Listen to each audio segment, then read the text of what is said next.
হারাস না ঈমান।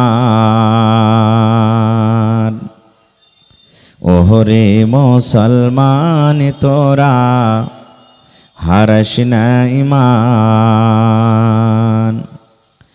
নমাজ পড়ো রোজা রাখো, নমাজ পড়ো রোজা রাখো, আর পড়ো কোরআন।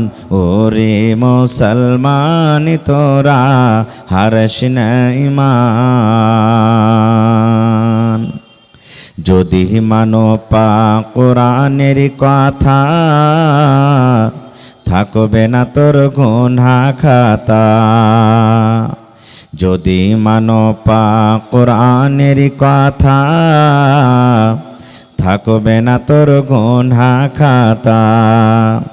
পুল সিরাতে পার করিবেন, পুল সিরাতে পার করিবেন খোদা রব্বে দো জাহান। ওরে মুসলমান তোরা হারাস না ঈমান। নমাজ পড়ো রোজা রাখো, নমাজ পড়ো রোজা রাখো, আর পড়ো কোরআন। ওরে মুসলমান তোরা হারাস না ঈমান। যদি করো নমাজ রোজা, থাকবে না তোর পাপেরই বোঝা। যদি করো নমাজ রোজা, থাকবে না তোর পাপেরই বোঝা। নমাজ হবে সঙ্গের সাথী, নমাজ হবে সঙ্গের সাথী, রোজা হবে তোর হাতের রুমাল। ওরে মুসলমান তোরা হারাস না ঈমান। কি কোহরে কি আমল কলি, একাই আলি একাই যাবি। কি কোহরে কি আমল কলি, একাই আলি একাই যাবি। ভালো আমল যদি করে গেলি, নেক আমল যদি করে গেলি, হবে তোর কল্যাণ। ওরে মুসলমান তোরা হারাস না ঈমান। নমাজ পড়ো রোজা রাখো, নমাজ পড়ো রোজা রাখো, আর পড়ো কোরআন। ওরে মুসলমান তোরা হারাস না ঈমান। নারে তাকবীর। আজকে জলসার আমার যোগ্যতময় শ্রদ্ধেয় সভাপতি সাহেব, স্টেজে বসে থাকা সম্মানীয় উপস্থিত উলামায়ে কেরাম, সামনে বসে থাকা ইসলাম দরদি দিন দরদি ভাই ও বাবাজিরা, পর্দানাসীন মায়েরা খালারা, সমস্ত তারিফ ও গুণগান সেই মহান আল্লাহ তাবারাক ওয়া তাআলার জন্য, যে মহান আল্লাহ তাবারাক ওয়া তাআলা আজকে আমাদেরকে এই মানঝিলি মাদ্রাসার এই সালানা জালসার এই পিন্ডালের তলাতে বসে কিছু বলার ও শোনার তৌফিক দিয়েছেন। তাই আমরা সে আল্লাহ তাবারাক ওয়া তাআলার প্রশংসা করি। অন্তর থেকে মোহাব্বতের সাথে সকলেই পড়েন আলহামদুলিল্লাহ। একটু জোর করে আওয়াজ দিয়ে পড়েন ভাই, আলহামদুলিল্লাহ। তারপর আমাদের শেষ নবী হযরতে মুহাম্মদুর রাসূলুল্লাহ পড়েন সাল্লাল্লাহু আলাইহি ওয়াসাল্লামের পর অগণন দারুদ শরীফ শান্তির ধারা বর্ষিত হোক, আমিন। আল্লাহুম্মা সাল্লি আলাইহি আল্লাহুম্মা বারিক আলাইহি। ভাই মুসলমান, আজকে আমি আপনাদের সামনে কোরআন মাজিদের একখানা আয়াত তেলাওয়াত করেছি, সাথে আল্লাহর নবী মুহাম্মদ সাল্লাল্লাহু আলাইহি ওয়াসাল্লামের একটা হাদিস পড়েছি। সে আয়াত এবং হাদিসকে সামনে রেখে আমি আমার বক্তব্য ইতি করব। আমা তাওফিকি ইল্লা বিল্লাহ। আল্লাহর কাছে দোয়া করি রব্বুল আলামিন আমি যা কিছু বলবো যেন সহি হাদিস এবং কোরআন থেকে বলতে পারি এবং সাথে সাথে আমরা আমল করতে পারি, তার জন্য আল্লাহ আমাদেরকে তৌফিক দেন। পড়ুন আল্লাহুম্মা আমিন। ভাই মুসলমান, আজকে কত খুশির দিন আমাদের, যেই মাদ্রাসাতে আপনারা সময় দিয়ে খুনকে পাসিনা করে কষ্ট করে টাকা জোগাড় করে টাকা দিয়ে একটা মাদ্রাসার তলবে ইলমে ছাত্রকে সারা বছর খানা খাইয়ে মাদ্রাসার শিক্ষকগণকে কষ্ট করে টাকা জমা করে বেতন দিয়ে আজকে এই মাহফিল সাজিয়েছেন এবং আপনাদের দুয়াতে আপনাদের মেহনতে আল্লাহুস সামাদ, আমার যেমন নানাজান বললেন 22 জন হাফেজে কোরআন, যেটা ইশতেহারুল নাম লেখা আছে, তার ফল আপনারা চোখে চোখে দেখতে পেয়েছেন। আর যখন খুশির খবর আসে আল্লাহর শুকরিয়া আদায় করতে হয়। আপনারা সকলেই আল্লাহ তাবারাক ওয়া তাআলার শুকরিয়া আদায় করেন, আলহামদুলিল্লাহ। ভাই আমার, আল্লাহ তাবারাক ওয়া তাআলা বলছেন কোরআন আমি নাজিল করেছি আর কোরআনের হেফাজত আমি করব। কে হেফাজত করবেন? হেফাজতের গ্যারান্টি কে নিয়েছেন? জোরে বলেন, আল্লাহ। পৃথিবীর কোনো কিতাবের গ্যারান্টি আল্লাহ নেননি, কিন্তু কোরআন একটা এমন কিতাব আল্লাহ বলছেন আমি নাজিল করেছি আর আমি তার হেফাজত করব। কেমন করে হেফাজত করাবেন? এই যে আল্লাহ যেভাবে হেফাজত করিয়ে নিলেন আপনাদেরকে, আপনাদের দ্বারাতেই হেফাজত করাবেন।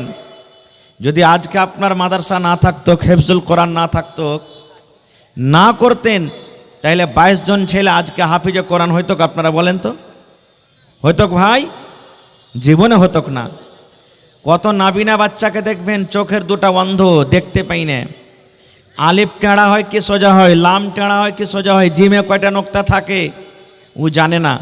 কিন্তু দেখেন এরকম এরকম পৃথিবীতে আল্লাহ বান্দা তৈরি করেছেন যে 30 পারা কোরআন তার বুকে, মাথাতে, সিনাতে ভর্তি হয়ে গেছে। এরকম আছে না নেই? সুবহানাল্লাহ। ভাই আমার, কোরআনের পিছনে যত মানুষ লাগুক, এখন কি দেখছেন?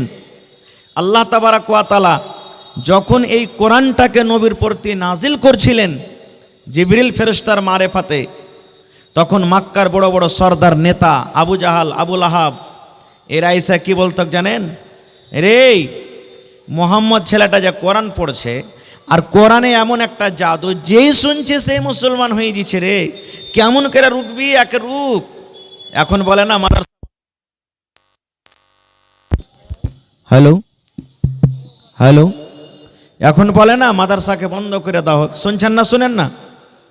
তখনও মাদ্রাসা ছিল না এরকম, কিন্তু কোরআনকে বন্ধ করে দেওয়া হোক, তখনও বলেছিল তারা। বলবে কেমন করে বন্ধ করবি হে? বলছে মোহাম্মদের কোরআন শুনিস না? মোহাম্মদের কোরআন শুনিস না? বলছে কেমন করে শুনিস না? ও পড়বে তো শুনতে হবে। আর যে একবার নবীর কোরআন শুনবে, সুবহানাল্লাহ, কোরআনে এমন একটা তাসির, আল্লাহ তাবারাক ওয়া তাআলা এমনই একটা কোরআনে আল্লাহ তাবারাক ওয়া তাআলা মুজিজা দান করেছেন, যে যত পড়ছেন মনে হয় নতুন পড়ছে। এক্ষুনি শুনলাম। আপনি গান শোনেন, 5 বার থেকে 10 বার শুনবেন, ভালো লাগবে না। আপনি কি বলছে রে গাজাল শোনেন, 2 বার 4 বার শুনবেন, ভালো লাগবে না। কিন্তু কোরআন মাজিদে প্রত্যেক দিন 5 বার করে নামাজ পড়ছেন, আর প্রত্যেক রেখাতে সূরাতুল ফাতিহা পড়ছেন, এমনিও পড়ছেন। আজ তাক কেউ কয়েছে যে ধো পড়িতে ভাল লাগে না রে, খাসতে গেছে, ছাড় অন্য সূরাগালা পড়, এরকম কি কেউ বলেছে? যত পড়ছে অত মনে হয় মজা লাগছে। লাগছে কি লাগে না? যত পড়ছে ওরকম মজা লাগছে। কোরআনে আল্লাহ এমনই একটা মজা দিয়েছেন। তো ভাই আমার, ওরা বলতে লাগলো, কি বলতে লাগলো? কাফেররা বলতে লাগলো কোরআন শুনতে হবে না। ওদের কথাটা আল্লাহ তাআলা কোরআনে দিয়ে দিয়েছেন কি? وقال الذين كفروا لا تسمعوا لهذا القرآن। সুবহান আল্লাহ। আল্লাহ রাব্বুল আলামিন ওদের কথাটা বলছেন, যে কথাটা বেঈমান মুশরিকরা ওই জামানাতে বলেছিলেন। কি বলেছিলেন? وقال الذين كفروا, কাফেররা বলতে লাগলো, এক অপরকে বলা বলি করতে লাগলো। 5 জন 10 জন মানুষ বসে গেল, আজকে যেমন জালসা বসে আছেন এরকম তাদের বৈঠক হয়ে গেল, মজলিস শুরু হয়ে গেল। এক অপরকে বলা বলি করতে লাগলো, এই মানুষরা তোমরা শোনো রে, কি শোনো, লা তাসমাউ লিহাযাল কুরআন, খবরদার খবরদার এই কোরআন তোমরা শুনবে না, এই কোরআন তোমরা শুনবে না। মোহাম্মদ ছেলেটা যখন কোরআন পড়বে তার কোরআন তোমরা শুনবে না, কোরআন শুনবে না। অন্য অন্য কাফের বেঈমান মুশরিকরা বলতে লাগলো, এই আল্লাহর বান্দা শুনো রে, মোহাম্মদ ছেলেটা যদি কোরআন পড়িতে লাগে আমাদের কানে অটোমেটিক আওয়াজ ঢুকবে। আজকে আমি মাইকে বলছি, যদি আপনারা বলেন আমি শুনবো না বলে কি চারা আছেন না, মাইকের আওয়াজ যত দূর পর্যন্ত যাবে, আজকে জালসার আওয়াজ যায়, মাইকের আওয়াজ চলে যায়, কানে আপনার আওয়াজ ঢুকবে। এক বেঈমান আর এক বেঈমানকে বলতে লাগলো, আরে ও যদি কোরআন পড়ে আর আমরা যদি ওখানে বসে থাকি তাইলে তো ওদের কথাটা ওদের আওয়াজ আমাদের কানে আসবে, কেমন করে কোরআন শুনবি না, কি করতে হবে? সুবহানাল্লাহ। তারা প্ল্যানিং করলো কি, এই আল্লাহর বান্দা তোমরা শোনো, ওয়াকালাল্লাযীনা কাফারু লা তাসমাউ লিহাযাল কুরআন ওয়ালগাউ ফীহি লাআল্লাকুম তাগলিবুন। ওয়ালগাউ, তোমরা কি করবে? সুর করবে, তোমরা লোক কথা বলবে, তোমরা সিটি বাজাবে, তোমরা চিল্লাবে। যখন মুহাম্মদ ছেলে কোরআন তেলাওয়াত করবে তখন তোমরা তালি বাজাবে, তখন হাউমাউ করে চিৎকার করবে। যখন মুহাম্মদ ছেলেটা কোরআন পড়বে তখন তোমরা কানে লোক দিয়ে দিবে, যখন পড়বে তখন জোর জোর করে তোমরা চিল্লাবে চেঁচাবে, যখন জোর করে চিল্লাবে চেঁচাবে সিটি মারবে, তখন ওর কথাটা তোমাদের কানে আসবে না, ওই কোরআনের কথা তোমাদের কানে আসবে না, তোমরা কোরআন শুনতে পাবে না। এই কাজটা করতে গেলে লাআল্লাকুম তাগলিবুন, তোমরা গালিব হয়ে যাবে, আশা করছি তোমরা গালিব হয়ে যাবে। নারে তাকবীর। ভাই আমি ওদিকে যাব না, শর্টে কথাটা বলছি। তারাও যে এরকম প্ল্যানিং করেছিল কিন্তু কামিয়াব হইতে পেরেছে? কামিয়াব হইতে পেরেছে? তারা হইতে পারেনি। আল্লাহর কোরআন ছিল, আছে, থাকবে। আল্লাহর কোরআন মিটেনি আর মিটাতে পারছে না, আর আগে মিটাতে পারবে না, কারণ আল্লাহ তাবারাক ওয়া তাআলা এর গ্যারান্টি নিয়েছেন, হেফাজত আল্লাহ করবেন। ভাই মুসলমান, এবারে আগে চলেন। আমি আপনাদের সামনে কোরআন মাজিদ তেলাওয়াত করেছি। আল্লাহ তাবারাক ওয়া তাআলা সে আয়াতটা থেকে বলছেন, ইয়া আইয়ুহাল্লাযীনা আমানু। কি হচ্ছে রে ভাই? আল্লাহ রাব্বুল আলামিন বলেন, ইয়া আইয়ুহাল্লাযীনা আমানু কু আনফুসাকুম ওয়া अहलीकुम नारा। मैकमैन थोड़ा आवाज दीजिएगा, मैकमैन थोड़ा आवाज बढ़ाइए। আল্লাহ রাব্বুল আলামিন আয়াতটাতে বলেন, হে ইমানদার বান্দা বান্দি তোমরা শোনো। আল্লাহ রাব্বুল আলামিন এই আয়াতে বেঈমানকে ডাক দেন না, আল্লাহ রাব্বুল আলামিন ধোঁকাবাজকে ডাক দেন না, আল্লাহ রাব্বুল আলামিন মদখোরকে ডাক দেন না, আল্লাহ রাব্বুল আলামিন মিথ্যাকারীকে ডাক দেন না। আল্লাহ রাব্বুল আলামিন ইমানদার বান্দা বান্দীদেরকে ডাক দিচ্ছেন যে এক আল্লাহকে বলে স্বীকার করেছেন, নবীর প্রতি ঈমান এনেছেন, আখিরাতের প্রতি ঈমান, যারা জান্নাত জাহান্নাম বলে বিশ্বাস করেছে। আল্লাহ রাব্বুল আলামিন আপনাদের মতো ইমানদার বান্দা বান্দীদেরকে ডাক দিচ্ছেন। আল্লাহ ইমানদার বান্দা বান্দীদের প্রতি কত ময়ে কত দয়ে। ওরে সুবহানাল্লাহ, ইমানদার বান্দা বান্দি যেন জাহান্নামের ভিতরে না চলে যায়, ইমানদার বান্দা বান্দিরা যেন জাহান্নামের আগুনে না জ্বলে। এই জন্য আল্লাহ রাব্বুল আলামিন ইমানদার বান্দা বান্দিদেরকে ডাকতে বললেন কি, হে ইমানদার বান্দা বান্দি শোনো রে, কু আনফুসাকুম, তুমি নিজে বাঁচো, তুমি নিজে বাঁচো, তোমার নিজের নফসকে বাঁচাও। কু আনফুসাকুম ওয়া আহলিকুম, তুমি নিজে বাঁচো এবং তোমার পরিবারকে বাঁচাও, তোমার বেটাকে বাঁচাও, তোমার বেটিকে বাঁচাও, তোমার মাকে বাঁচাও, তোমার আব্বাকে বাঁচাও, তোমার ছেলেকে বাঁচাও, তোমার মেয়েকে বাঁচাও, তোমার ভাইকে বাঁচাও, তোমার পরিবারকে বাঁচাও। কি থেকে বাঁচাও? আল্লাহ রাব্বুল আলামিন বলেন, নার, জাহান্নামের আগুন থেকে বাঁচাও। কত সুন্দর করে আল্লাহ বলছেন, হে ইমানদার বান্দা বান্দিরা, তুমি এবং তোমার পরিবারকে কি থেকে বাঁচাও? জোরে বলেন, আর একটু জোরে বলেন, জাহান্নামের আগুন থেকে বাঁচাও। আচ্ছা বলেন তো ভাই, আমরা কি দু চোখে জান্নাত দেখেছি? একটু কথা বলেন, জান্নাত দেখেছি? আমরা দু চোখে কি জাহান্নাম দেখেছি? জাহান্নাম কেহ দেখেনি কো, কিন্তু আল্লাহ তাআলা বলেন, হে ইমানদার বান্দা বান্দি, আমি নেককার মানুষের জন্য জান্নাত তৈরি করেছি। আর এমনই জান্নাত দু চোখে দেখা দূরের কথা, মানুষ অনুভব করতে পারবে না অন্তরে যে জান্নাতটা হবে কেমন। এমন জান্নাত আমি তৈরি করেছি, কেউ দেখেনি। এবং জাহান্নামটা হলো খুবই ভয়ঙ্কর জায়গা, কঠিন জায়গা। কেমন কঠিন জায়গা? আচ্ছা আপনি বলেন তো, আল্লাহ এখানে জাহান্নামের আগুন থেকে বাঁচতে বললেন। আজকে যদি আপনি একটা চেরাক ধরিয়ে দেন, চেরাক তো বাড়িতে আছে, এখন না থাক, দেখেছেন চেরাক, মোমবাতি দেখেছেন, জ্বালিয়ে দিলেন। এবার যদি আমি বলি যে হাজি ভাই, আপনার এই হাতখানটাকে কিংবা লোকটাতে 1 মিনিট পর্যন্ত এরকম করে ধরে থাক চেরাক জ্বালিয়ে, পারবো আমরা কেউ? কথা বলেন, পারবো?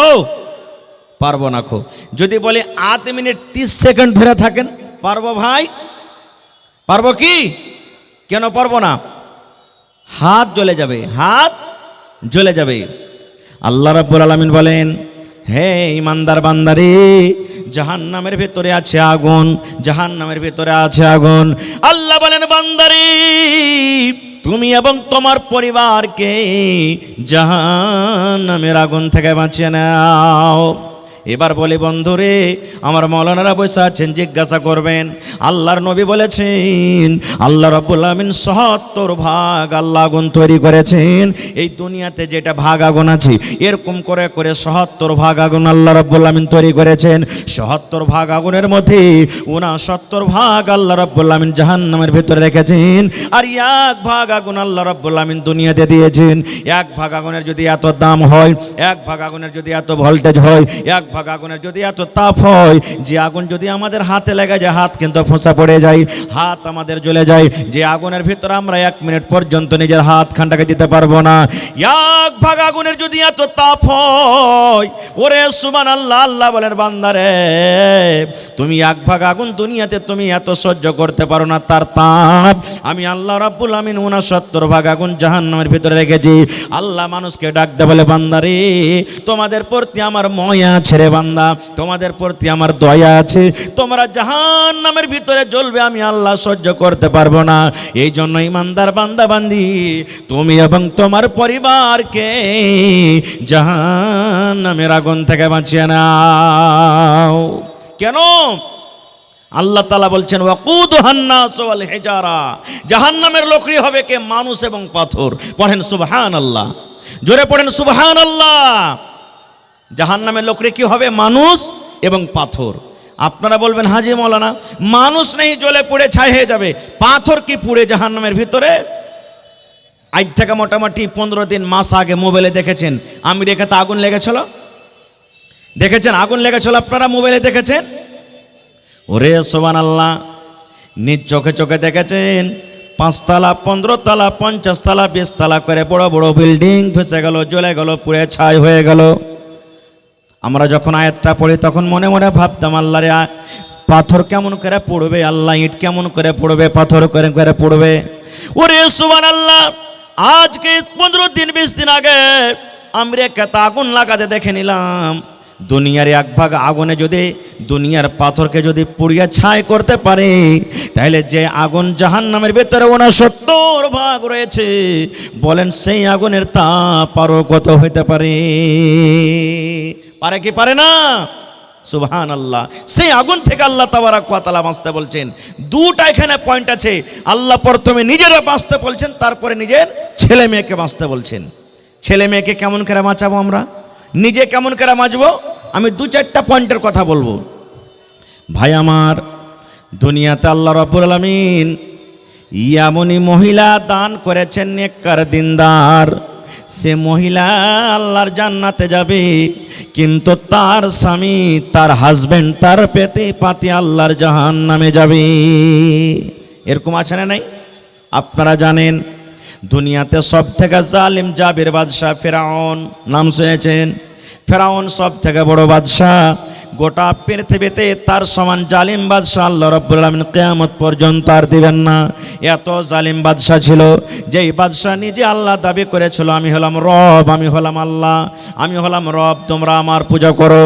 এই মুসলমান, এবারে ফেরাউনের স্ত্রী আসিয়া এবারে ফেরাউনকে বলল, ফেরাউন তোমাকে আমি আল্লাহ মানবো না, তোমাকে আমি রব মানবো না, তোমাকে আমি আল্লাহ মানবো না। এই মুসলমান, এবারে ফেরাউন বলতে লাগলো, আসিয়া রে, আমি হলাম স্বামী তোমার, আর তুমি হলে আমার বিবি, কেন তুমি আমার কথা মানবে না? গোটা দুনিয়ার মানুষ আমাকে রব মানে, গোটা দুনিয়ার মানুষ আমাকে আল্লাহ মানে, তুমি কেন আমাকে আল্লাহ মানবে না? এইবারে আসিয়া কে বলেছিলেন, এই ফেরাউন, গোটা পৃথিবীর মানুষ তোমাকে আল্লাহ মানতে পারে, রব মানতে পারে, কিন্তু আমি তোমার বিবি, স্বামী হিসাবে তোমার আমি খেদমত করব, স্বামী হিসাবে তোমার আমি কথা মানব, স্বামী হিসাবে যেটা হক সেটা আমি আদায় করব। কিন্তু যখন তুমি ওয়াহদানিয়াতের পরে যাবে, যখন তুমি আল্লাহর দিকে যাবে, ইবাদতে বান্দেগীর দিকে যাবে, তখন কিন্তু আমি তোমাকে আল্লাহ বলে, রব বলে তোমাকে স্বীকার করব না। এই জন্য আল্লাহর নবী বলেছেন, রে দুনিয়ার মানুষ, ফেরাউন সারা জীবন জাহান্নামের ভিতরে যাবে এবং তার ভালোবাসা স্ত্রী আসিয়া আল্লাহর জান্নাতের ভিতরে চলে যাবে। তাহলে বোঝা গেল পূজা হবে কার? কার পূজা হবে? একমাত্র আল্লাহর পূজা হবে, আল্লাহর বান্দেগী হবে। এবং দুনিয়াতে আল্লাহ রাব্বুল আমিন একজন আরো নবী দিয়েছিলেন, যার নাম হলো নূহ আলাইহিস সালাম। নূহ নবী হলেন আল্লাহর একজন নবী, যে 900 থেকে 1000 বছর পর্যন্ত দুনিয়াতে বেঁচেছেন। নূহ নবী জান্নাতের ভিতরে যাবে এবং নূহ নবীর সন্তান জাহান্নামের ভিতরে চলে যাবেন। মেলায় মানুষ কহে না, হবে মূলবীরকে বেটাতে এত খারাপ কেনে? কথাতে কথাতে বলে মূলবীরকে বেটারা ভুল করে দেয়। তো মূলবীরকে বেটাটা মানুষ লেজি ভাই, ও তো ভুল করতে পারে। মানুষেরা বলে মূলবীরকে বেটা। নূহ নবী জান্নাতে যাবে, নূহ নবীর বেটা জাহান্নামে যাবে। এর প্রমাণ, নূহ নবীর কয়েকটা বেটা ছিলেন, আমি ঘটনার দিকে যাব না। নূহ নবীর কথা ভাই কেউ মানে না, যত ডাকছে অত পালাইছে, যত ডাকছে অত পালাইছে। আর আল্লাহর কোরআন বলছেন, লাইলা ওয়া নাহারা, দিন রাত তাবলীগ করেছেন, ওয়াজ করেছেন, কিন্তু ওর কথা কেউ মানে না। নূহ নবী ওয়াজ করে আসতেন, ওয়াজ করে যেমনই বাড়িতে চলে গেলেন, ওর স্ত্রী অন্য দিক থেকে এসে তখন মজলিসে এসে বলতে, এ ভাই, এ গ্রামের লোকেরা শুনো রে ভাই, আমি আর বাড়িতে খাচ্ছি পিনছি, আমি ওর স্ত্রী, আমার থেকে তোরা ভালো জানিস না ভাইরে, আর মাথাটা পাগলা হয়ে গেছে, খারাপ হয়ে গেছে, খবরদার তোরা নূহুর কথা কেউ মানিস না।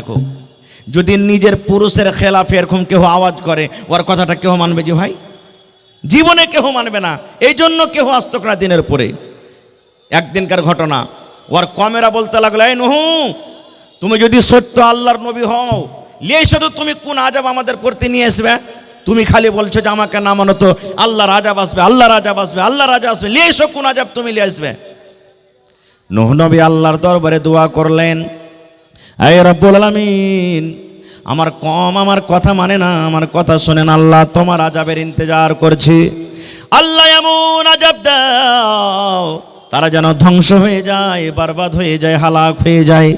আল্লাহ রাব্বুল আলামিন নূহ নবীকে বললেন, নূহ, তুমি এখানটা নৌকা তৈরি করো, কাষ্টি লাউ তৈরি করো, আর যে কটা তোমাকে মানে, যে কটা ইমানদার, যে কটা তোমাকে মানে, তোমার প্রতি ইমান এনেছে, ওই লোকগুলাকে তোমার এই নৌকাতে কাষ্টিতে তুমি সবার করে নাও। আর যেই তোমাকে মানে না, তারা তোমার নৌকাতে আসবে না, কাষ্টিতে তোমাকে সবার করতে হবে না। এইবারে বন্ধুরে নৌকা রেডি হয়ে গেল। নৌকা যখন তৈরি হয় তখন কিন্তু নূহ নবীকে তার কমেরা রাগায়, এই নূহ, তুমি কোনটা নৌকা চালাইবে রে? তুমি কি তোমার গলিতে নৌকা চালাইবে? তুমি কি রাস্তাতে নৌকা চালাইবে? তুমি কি কানটাতে নৌকা চালাইবে? কি তুমি তোমার আইগনাতে চালাইবে? কেন পানি নাই, কোথা পানি নাই, কোন জায়গাতে তুমি নৌকা চালাইবে? বন্ধুরে আমার শর্ট কথা, নৌকা তৈরি হয়ে গেল। আল্লাহ রাব্বুল আমিনের যেটা ওয়াদা, যা আসতে শুরু হয়ে গেল, পানি বাড়তে শুরু হয়ে গেল, পানি বাড়তে বাড়তে বাড়তে বাড়তে বাড়তে বাড়তে এত উঁচা হয়ে গেল পানি। এবার নূহ নবী বেটাকে বলছেন, একজন বেটা, সে কিন্তু নূহ নবীর কথা মানে না, আব্বা তোমার কথা মানবো না, আব্বা তোমার কথা শুনবো না। নূহ নবী বেটাকে বলছেন, বেটারে আইসো, তুমি আমার নৌকাতে সওয়ার হয়ে যাও, তুমি আমার নৌকাতে চড়ে নাও, কারণ আজকে আল্লাহর আযাব থেকে কেউ বাঁচতে পারবে না রে ধন, আজকে আল্লাহর আযাব থেকে কেউ বাঁচতে পারবে না, এই জন্য তুমি এসে আমার নৌকাতে সওয়ার হয়ে যাও। এবার নূহ নবীর বেটা কি বলেছিলেন জানেন? আব্বা গো, তোমার কথা আমি মানবো না, তোমার কথা আমি শুনবো না। কেন মানবো না? তোমার আল্লাহ আমাকে ডুবাইতে পারবে না, তোমার আল্লাহ আমাকে পানিতে ভাসাতে পারবে না, তোমার আল্লাহ আমাকে পানিতে ডুবাইতে পারবে না। যেমন কথাটা বললাম, নূহ নবী বললেন, বেটা রে আজকে আল্লাহর আযাব থেকে বাঁচতে পারবি না রে ধন, আজকে আল্লাহর আযাব পানি থেকে বাঁচতে পারবি না, আয় তাড়াতাড়ি করে আমার নৌকাতে আয়। যেমন কথাটা বলা, নূহ নবীর কথা শুনে বেটা বলছেন, আব্বাজি ওই যে পাহাড় দেখছো, ওই উঁচা পাহাড়টা দেখছো, ওই পাহাড়ের ওপরে আমি চলে যাব, আর পাহাড়ের পরে যাওয়ার পর আমি নিজের জানটাকে বাঁচিয়ে নেব। তোমার আল্লাহর ক্ষমতা নয় যে এত বড় পাহাড়কে পানি দিয়ে ডুবিয়ে দিবে। এই মুসলমান, যেমনই কথাটা বললাম, মুখের কথা মুখে আছে, এমন জোরে কোন দিক থেকে একটা ঢেউ চলে এলো, এমন জোরে একটা এমন জোর করে ঢেউ এলো, সঙ্গে সঙ্গে সঙ্গে এত বড় উঁচা পাহাড় ডুবে গেল, এবং নূহ নবীর বেটা কোন দেশ থেকে কোন দেশে ভেসে চলে গেল। এই দেখেন, তাহলে বেটা জাহান্নামে আর আব্বা যাবেন জান্নাতে। দুনিয়াতে এরকম নবী দুনিয়া থেকে গুজরেছেন, সুবহানাল্লাহ, যে বেটা যাবে জান্নাতে আর বাপ যাবে জাহান্নামে। কে জানেন? হযরত ইব্রাহিম আলাইহিস সালাম। হযরত ইব্রাহিম আলাইহিস সালাম, ইব্রাহিম হলেন একজন নবী, আর তার আব্বা আজার নিজের হাতে মূর্তি বুতকে তৈরি করত আর বাজারে বিক্রি করত। নূহ নবী, ইব্রাহিম নবী বাপকে কত দাওয়াত দিয়েছেন, তাবলীগ করেছেন, কিন্তু তার আব্বা কথা মানেনি। আল্লাহ রাসূল বলেছেন ইব্রাহিম নবী জান্নাতের ভিতরে যাবে, আর তার আব্বা জান যাবে কোথায়? জাহান্নামের ভিতরে চলে যাবে। ভাই আমার, তা আল্লাহ তাবারাক ওয়া তাআলা এই জায়গাতে বলছেন, হে ইমানদার বান্দা বান্দি শুনো, শুধু তোমাকে বাঁচলে হবে না, তুমি নামাজ পড়ছো, তুমি রোজা রাখছো, তুমি হজ করছো, তুমি যাকাত দিছো, তোমার ছেলেরা মদ পান করছে, তোমার ছেলেরা জুয়া খেলছে, তোমার ছেলেরা বেনামাজি আছে, তোমার ছেলেরা এদিক ওদিক রাস্তাতে ভটকে আছে, তাহলে তুমি বাঁচো আর তোমার পরিবারকে বাঁচাও। এবার কেমন করে বাঁচবো আমরা? কেমন করে বাঁচবো? ছেলে মেয়েকে বাঁচাতে গেলে প্রথমে নিজে বাঁচতে হবে, নিজে বাঁচতে হবে আমাদেরকে। কিন্তু কেমন করে বাঁচবো আমরা ভাই? বাঁচতে গেলে সর্বপ্রথম আমাদেরকে নেক আওলাদ আল্লাহর কাছে চাইতে হবে, নেক সন্তান আমাদেরকে চাইতে হবে। কেমন নেক সন্তান চাইতে হবে? আজকে আপনার ছেলে হয় না, আমার ছেলে হয় না, 10 বছর 15 বছর বিয়ে হয়ে গেল, সন্তান হয় না, আল্লাহর কাছে দোয়া করছি, আল্লাহ জি একটা ছেলে গেলা দাও না আল্লাহ। রাত দিন নামাজ পড়ে আঁচল পেতে পেতে আমার মায়েরা দোয়া করবেন, আল্লাহ একটা ছেলে গেলা দাও না, আল্লাহ একটা ছেলে দাও। শুধু ছেলে চাহাছি, ছেলে চাহে শুধু যথেষ্ট নয়, ছেলে চাহাটাই খুব বড় নয়, ছেলে চাহার মতন চাইতে হবে। কেমন চাইতে হবে? যেমন হযরত ইব্রাহিম আলাইহিস সালাম 80-85 বছর বয়স, একটাও কিন্তু এখন পর্যন্ত সন্তান হয়নি, মাথার চুল পেকে গেছে, চোখ কিন্তু ঝাপসা পড়ে গেছে। ওরে আল্লাহ, বয়স 80-85 বছর হয়ে গেছে, এরকম বয়সে ইব্রাহিম নবী আল্লাহর দরবারে দোয়া করছেন, রব্বে হাবিলি মিনাস সালিহিন।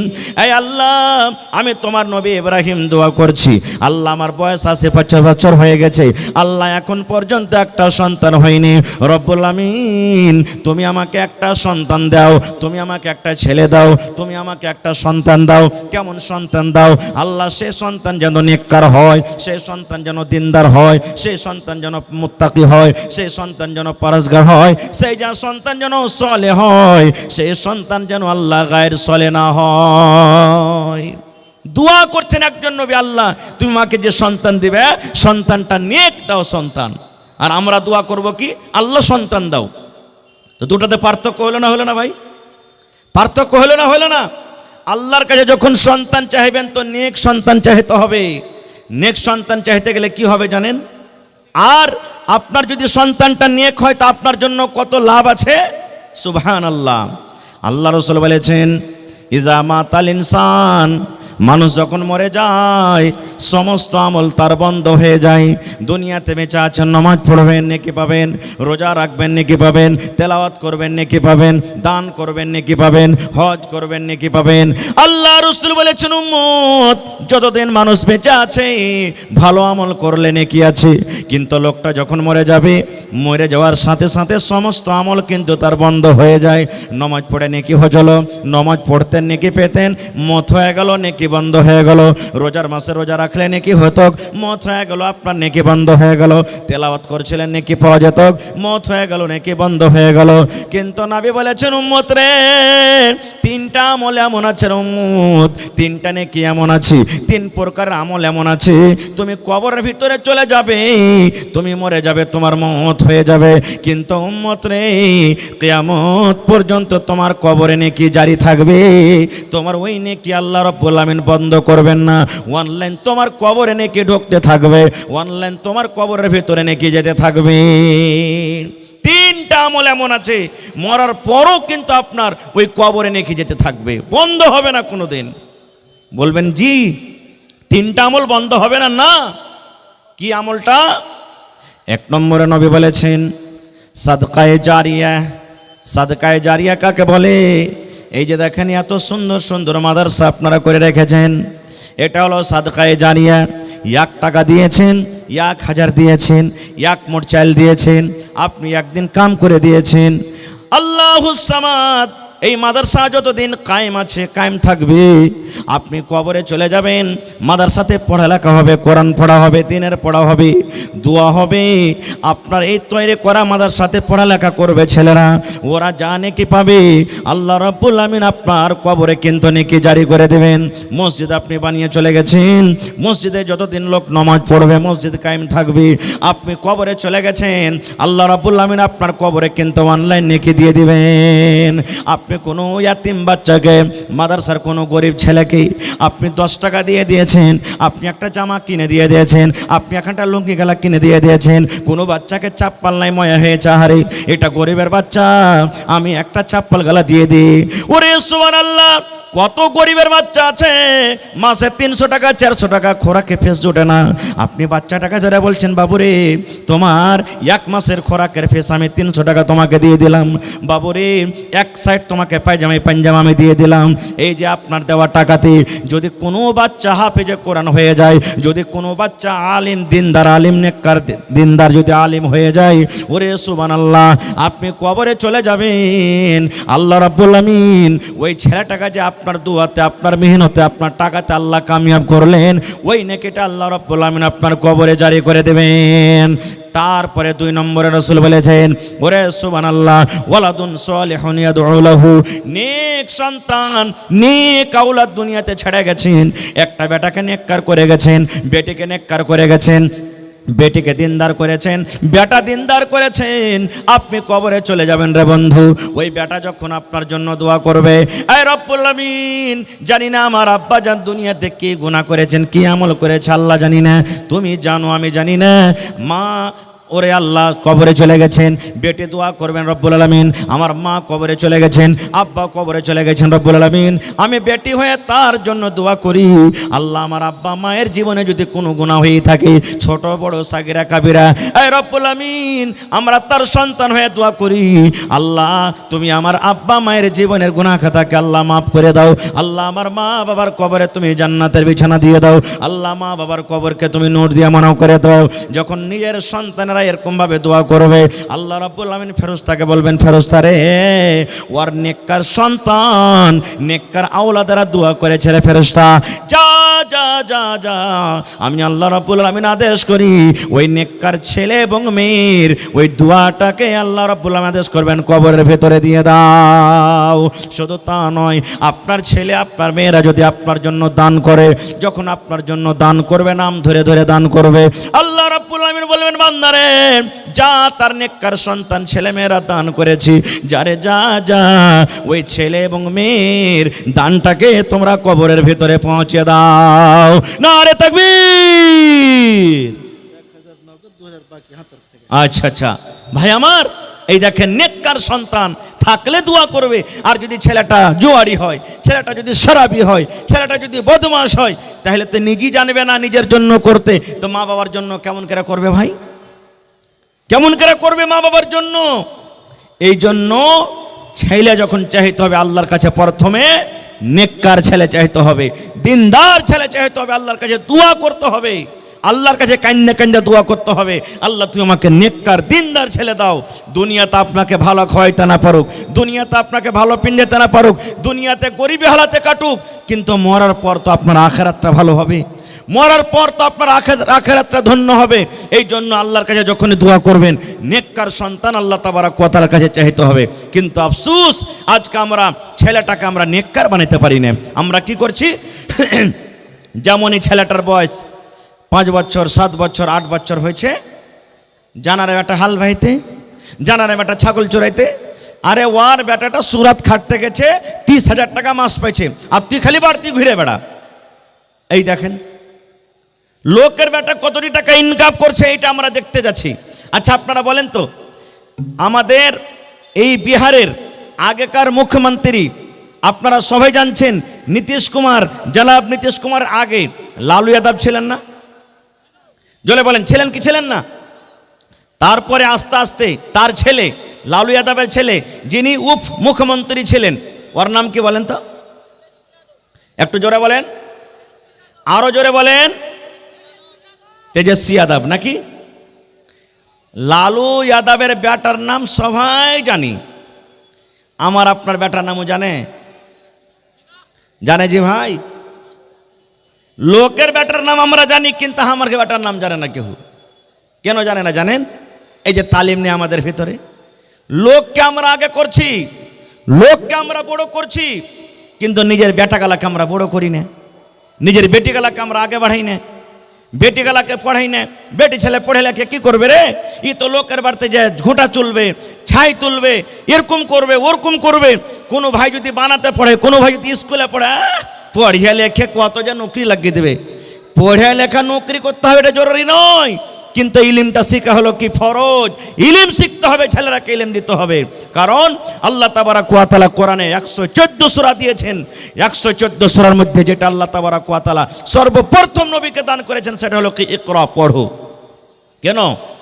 মক্কাতে যখন নবী এসেছেন নবী হয়ে, তখন জেনা ব্যভিচার হইতো, চুরি হইতো, ডাকাতি হইতো, বেটি ছেলেকে জিন্দা জমিনে দফন করত। কোনো বেটি ছেলে যদি তার স্বামী মারা যেত, ওই বেটি ছেলেটাকে জিন্দা আগুনে জ্বালিয়ে দিত, এবং মদ পান করত। এক খানদান আর এক খানদান যদি লড়াই চালু হইতো, যুগ যুগ যুগ যুগ ধরে লড়াই চলত। দুনিয়াতে এমন কোনো বুড়াই ছিল না যে বুড়াই মক্কাতে হইতো না। কিন্তু আল্লাহ তাআলা নবীকে কথা বলেন না, হে নবী প্রথমে জেনার গুনাহটা রোকো, হে নবী প্রথমে চুরি করা গুনাহটা রোকো, হে নবী প্রথমে তুমি মেয়েদেরকে দফন করছো গুনাহটা রোকো, হে নবী প্রথমে নামাজ পড়তে বলো, হে নবী প্রথমে রোজা করতে বলো।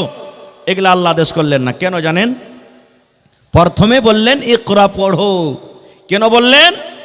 মানুষ পড়বে, জানবে আল্লাহকে, আল্লাহ রসুলকে, তখন অটোমেটিক তার মধ্যে থেকে পাপ চলে যাবে, পাপ চলে যাবে। মানুষ যখন জানবে, পড়বে যে হ্যাঁ আল্লাহ হলেন এক, আল্লাহর পূজা হওয়া চাই, আল্লাহর সাথে অন্য কাউকে শরীক করতে হবে না, আল্লাহর নবী মুহাম্মদ সাল্লাল্লাহু আলাইহি সাল্লাম জান্নাত আছে জাহান্নাম আছে, তখন মানুষের ভিতর থেকে অটোমেটিক সব পাপ দূর হয়ে যাবে। এই জন্য পড়ার কথাটা বলেছিলেন। আর হায়রে হতভাগা মুসলমান, আজকে আমরা মুসলমান পড়াতে সব থেকে পিছিয়ে আছি, সব থেকে পিছিয়ে আছি ভাই আমার। তাহলে ওয়াজ আপনাদেরকে শোনাবো ইনশাআল্লাহ, আল্লাহ যদি হায়াতে রাখেন।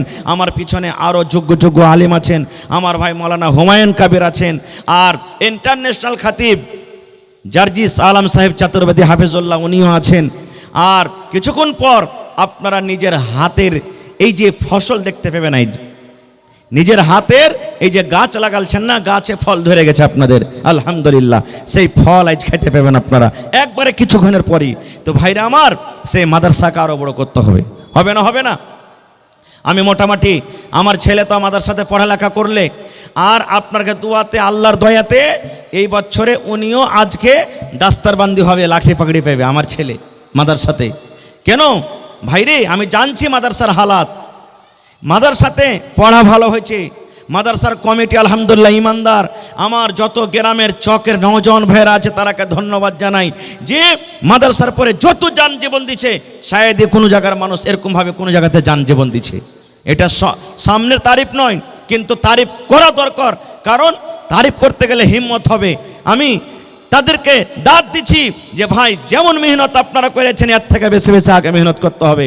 আজকে জানেন আমাকে ফোন করে বলছেন, কম করে 10 জন আমাকে ফোন করে বললেন, মৌলানা আপনার বেটা যেখানে পড়েছে একটু আমার বেটার লাইনটা লাগিয়ে দিন, ওখানে একটু অ্যাডমিশনটা করিয়ে দিন, ও বলছেন একটু অ্যাডমিশন করিয়ে দিন। কিন্তু ভাই কি বলবো, কমিটির মানুষকে জায়গা নেই, জায়গা নেই এখানে যে বাচ্চা মানুষকে রাখবি। এই জন্য মাদ্রাসার সেক্রেটারি সাহেব আমাকে বললেন, মৌলানা মানুষ তো আলহামদুলিল্লাহ যান জীবন দিয়ে মানুষেরা মেহনত করছে, দান করছে, মাদ্রাসার প্রতি মহব্বত ভালোবাসা দেখিয়েছে। সামনে বছর আমাদের এরাদা আছে যে আমরা হোস্টেল সিস্টেম করে দেব। যেমন আমাদের ছেলেরা বাড়িতে বাড়িতে এক টাইম দুই টাইম খানা খাইতে যেছে, ওই ছেলেটা যদি জাগির না হয়ে যতদূর হইলো না হয়ে যদি মাদ্রাসাতে ওর খানার ব্যবস্থা করে দেয়, তিনও টাইম যদি ছেলেরা মাদ্রাসাতে খায়, তাহলে ওর আসা যাওয়ার যে আধ ঘন্টা 1 ঘন্টা দিনের বেলাতে 2 ঘন্টা টাইম শেষ হয়েছে, ওই টাইমটা কিন্তু বেঁচে গেল, ওই টাইমটা বেঁচে গেল ভাইরে। তাহলে আজকে আমি এই 22টা ছেলে যে হাফিজে কোরআন হবে তাদেরকে সামনে রেখে আল্লাহ তাবারাক ওয়া তাআলার পাক পবিত্র কিতাব কোরআন তারা নিজের সিনেতে রেখেছে, তাদের অন্তরে রেখেছে। এটা কোনো ছোটো মোটো কথা নয় ভাই আমার। সেই কোরআনের প্রতি মহব্বত ভালোবাসা দেখে আজকে আমি আপনাদের সামনে 50টা লোককে দেখবো, 1000, 2000, 5000। কোরআনের দাম আল্লাহ ছাড়া কেউ দিতে পারবে না ভাই। কোরআনের একটা জেরের দাম দিতে পারবে না, কোরআনের একটা জাবারের দাম দিতে পারবে না। আজকে যে আপনাদের মাদ্রাসাতে 10,000, 12,000, 15,000 হাফিজ রেখেছেন, সুবহানাল্লাহ, 24 ঘন্টা তাদেরকে বেতন আমরা দিতে পারি না জীবনে।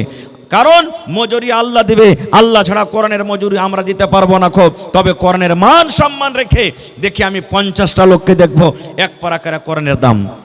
কোন আল্লাহর বান্দা আছেন? আমি মৌলানা একটা হাফিজ ফারিক হবে, মোটামুটি একটা হাফিজের পিছনে আমার কমিটির লোক মোটামুটি 2000 টাকা খরচ করেছেন ওর সেটে, নাকি পায়জামা পাঞ্জাবির সেট দিয়েছেন মাদ্রাসার তরফ থেকে মোটামুটি 2000 টাকা। 22টা লোক কেউ এমন আছেন যে মৌলানা আমি একটা হাফিজের সেট দিয়ে দেবো, মৌলানা আমি 2000 টাকা একটা হাফিজের সেট দিয়ে দেবো, মৌলানা আমি একটা হাফিজের সেট 2000 টাকা দিয়ে দেবো। এরকম করে 22টা লোক কেউ আছেন দেখি, আল্লাহর বান্দা আছেন? এবং 30টা লোককে দেখবো 1000 করে এক পারা করে কোরআনের দাম দিবেন, এবং 10,000 টাকা দেখবো একটা লোক দিতে পারবেন। এবং দেখি কোন আল্লাহর বান্দা আছেন এই মাদ্রাসার জন্য 1 কাঠা 1 ডিসমিল জমিন দান করতে পারবেন। মৌলানা যা টাকা হবে আমি এই 1 ডিসমিল 1 কাঠা আমি জমিন মাদ্রাসার জন্য দান করে দিলাম, আর ওই টাকাটা আল্লাহুস সামাদ আমি মাদ্রাসাতে বিক্রি করে লাগিয়ে দেবো। এই দেখেন আমার একজন ভাই একটা হাফিজে কোরআনের দাম দিয়ে দিয়েছেন, নারে তাকবীর, মাশাআল্লাহ। আজকে ইনশাআল্লাহ এই আমার মানঝালি এলাকার মানুষ বহু ভালো, দানে ভালো, ইনশাআল্লাহ পিছনে থাকবেন আজকে, মাশাআল্লাহ। এই দেখেন আমার মৌলানা এমানি সাহেব সালাফি হাফিজুল্লাহ নানা যান একটা হাফিজে কোরআনের দাম 2000 টাকা দিয়েছেন, নারে তাকবীর। এবং আমার নানা যান মৌলানা এই দেখেন ফাইজি সাহেব আল্লাহুস সামাদ 3000 টাকা আজকে দান করেছেন। আর 1000 হইলে কিন্তু 2টা হাফিজের দাম হইতো, হ্যাঁ হয়ে যাবে ইনশাআল্লাহ, নারে তাকবীর। তাহলে 2 আর 2 4 হয়ে গেল ভাই, মাশাআল্লাহ। মা খালারকে পেন্ডালে পাঠান কাহ কি চাদর দিয়ে, হ্যাঁ মায়েরা আপনাকে পেন্ডালে চাদর দিয়ে গেছে। আপনারাকে বলবো আপনারা মন খুলে খুলে টাকা চাঁদি গহনা গাঁঠি যা পারবেন সব চাদরে বোঝ করে বাইন্দা পুঁটলি থেকে দিয়ে পাঠাবেন ইনশাআল্লাহ। ভাই 4টা হাফিজা কোরআনের দাম হয়ে গেছে ইনশাআল্লাহ। আমি 22টার দাম চেয়েছি ভাই, 22টা মাত্র। এই দেখেন 10,000 টাকার আমি একটা কলম চেয়েছি হাথিনা থেকে। হাথিনার মানুষটা খুব দানিজি ভাই, আল্লাহুস সামাদ। এই যে গত বছরকার আগে বছর জালসা হয়েছিল হাথিনাতে, সুবহানাল্লাহ, 6 লাখ টাকাতে খালি প্যান্ডাল সাজাল ছিল ওরা। 49 লাখ টাকা কালেকশন হয়েছিল, সুবহানাল্লাহ, 49 লাখ। তো আজকে দেখেন এই হাথিনা থেকে বেনামিতে নাম বলে নাই, 1000 ইটের দাম 10,000 টাকা দান করেছেন, নারে তাকবীর, মাশাআল্লাহ, জাযাকাল্লাহ। রব্বানা যালামনা আনফুসানা ওয়া ইল্লাম তাগফির লানা ওয়া তারহামনা লানাকুনান্না মিনাল খাসিরিন। রব্বানা আতিনা ফিদ দুনিয়া হাসানা ওয়া ফিল আখিরাতি হাসানাতাও ওয়া কিনা আযাবান নার। হে রব্বুল আলামিন, আমার 4 জন, এই রব্বুল আলামিন দেখো বান্দা, হে আল্লাহ 1 টাকার হাফিজের দাম 2,000 করে 8,000 টাকা জমা করে দিলেন। আল্লাহ 8 লক্ষ টাকা মনে করে তুমি কবুল করে নাও। এই আল্লাহ বেনামিতে একজন ভাই আমার হাথিনা থেকে 10,000 টাকা জমা করে দিলেন। আল্লাহ 10 লক্ষ টাকা মনে করে তুমি কবুল করে নাও। মনের আশাকে আল্লাহ পুরো করো, রোজগারি আল্লাহ বরকত দাও, কামাই থামাই আল্লাহ বরকত দাও, দুনিয়ার ভেজাল দুনিয়ার ফিতনা থেকে আল্লাহ বাঁচিয়ে রাখো। যতদিন দুনিয়াতে বাঁচাবি মানে হালাত রাখো, নেককার করে রাখো, দিনদার করে রাখো। আল্লাহ আত্মীয় স্বজন যারা কবরে চলে গেছে আছেন, জানি না রে মাওলা তারা কবরে কি হালাতে আছে। আল্লাহ তাদের কবরে তুমি জান্নাতের বিছানা দিয়ে দাও, আল্লাহ তাদের কবরকে তুমি নূর দিয়ে মুনাওয়ার করে দাও। আল্লাহ যারা মুসিবতে আছে তুমি শেফায়ে কামিলা আজলাতা করো। আল্লাহ যারা বিজনেস করে তুমি উন্নতি দান করো। রব্বানা তাকাব্বাল মিন্না ইন্নাকা আনতাস সামিউল আলিম। আমিন সুম্মা আমিন। ভাই আমার 10:30 পর্যন্ত আমার টাইম আছে, 25 মিনিট আপনাদেরকে হাতে আমি আছি সময়তে।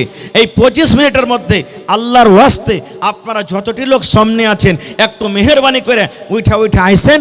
আর 1 পারা করে কোরআনের দাম, কেহ 2 পারার দাম, কেহ 3 পারার দাম, কেহ 5 পারার দাম এবং 22টা হাফিজা কোরআনের বদলাতে 2000 করে একটা ড্রেসের দাম, সেটের দাম চেয়েছি। 4টা পাওয়া গেছে ভাই, আর 18টা এখনো বাকি আছে, ইনশাআল্লাহ হয়ে যাবে।